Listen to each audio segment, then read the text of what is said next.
سید عالم نور مجسم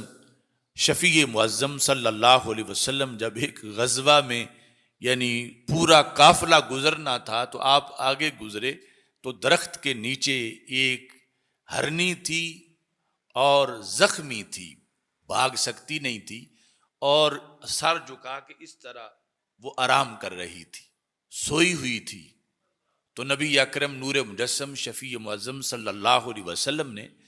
ایک صحابی کی ڈیوٹی لگائی کہ تم یہاں کھڑے ہو جاؤ، آنے والے کافروں کو ذرا دور سے گزارو تاکہ قافلے کی وجہ سے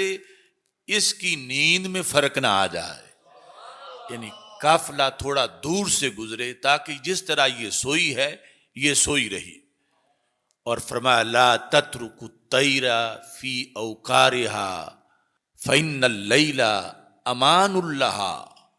ویسے تو شریعت میں حلال پرندوں کا شکار جائز ہے، لیکن فرمایا ان کے حقوق بھی ہیں۔ جب رات کا وقت ہو اور پرندے اپنے گھونسلوں میں ہوں، اس وقت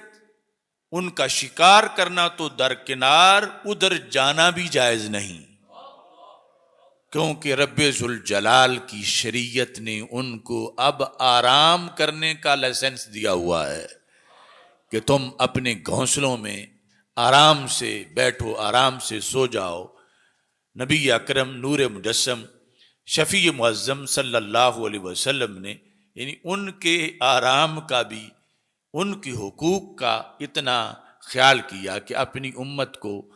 منع کیا کہ ادھر جاؤ نہیں ان درختوں کی طرف کہ جن میں پرندوں کے گھونسلے ہیں اور وہ رات کے وقت اپنے گھونسلوں میں سوئے ہوئے ہیں، تو ان کی نیند میں خلل آ جائے گا اگر تم اس طرف جاؤ گے۔